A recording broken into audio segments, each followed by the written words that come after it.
How's it going? Today I'm going to show you a full assembly of this platform bed frame with this really nice headboard. This platform bed frame did take a little bit of assembly, mainly because the rails have to be attached and built. Overall though, it was very simple. I did use a ratcheting tool instead of the Allen wrench because it was just a little bit quicker. Step one, you're going to start with this nice headboard. You want to go face down, and the legs that you put on it, you want to make sure that the fabric side is face down where the actual screws will go in. That is critical, and you're going to use the P1 bolts. Now there's only two size bolts. The P1s are the longer ones, and then you're going to have the P2s, which are the shorter ones. For this, I went ahead and put it all the way to the top holes. There's 3 sets of holes. You can actually adjust the height.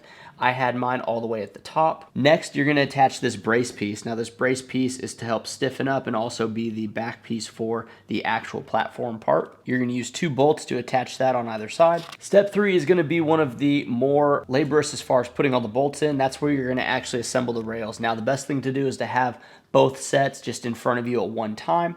You're going to lay these down, again, fabric side down, and then for the actual pieces, which is piece D, you want to have the Velcro side up towards the top part.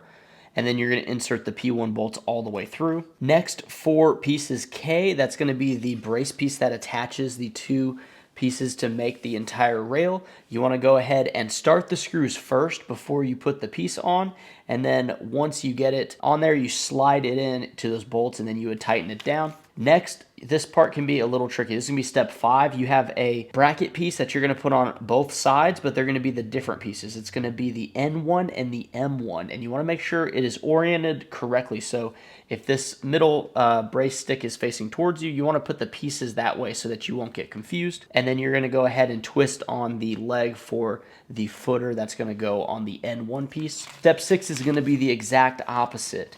Very important that you do this so that you don't get them mixed up, and then eventually you're going to have them in place ready to attach to the actual frame. This is going to be pretty obvious because the pieces with the Velcro, it's going to be towards the inside, the fabric's on the outside. You're going to have one on each end, and you want to start these bolts a little bit before you even attach it. These are the P2 bolts. Put it in most of the way, and then you're going to kind of stand this headboard up and then attach the rail. Once that rail is attached in, then you can go ahead and start tightening these down.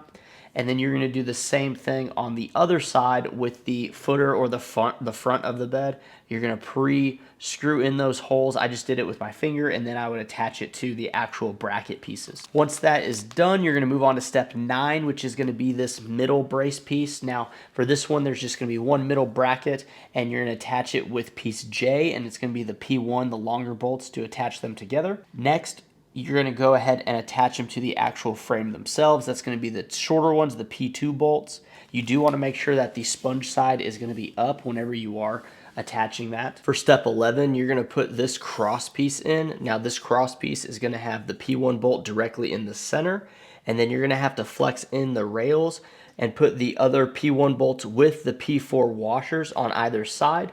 It's very simple. You just have to do one side and then kind of pull in the other rail so that everything gets squared off. Lastly, you're going to put the wooden slats down. Now there's 2 sets of wooden slats, and you want to start on one end, make sure the corners line up with the Velcro, and then you're going to just start folding it down one by one. Make sure it is fully extended before you lay it down, and it's going to fit. Overall, this bed frame is tremendous because all you have to do is just put your mattress directly on it. You don't have to worry about having a box spring. It also has a really elegant look to it. It's very soft, something that can really fill out the room. I love how the edges are also matching, and it just has a very warm and inviting feel. As far as the clearance goes, there is some space down below so you can put some storage, but the best part about this is just laying the mattress on it. It's going to be a nice, solid bed frame that you can use for years to come.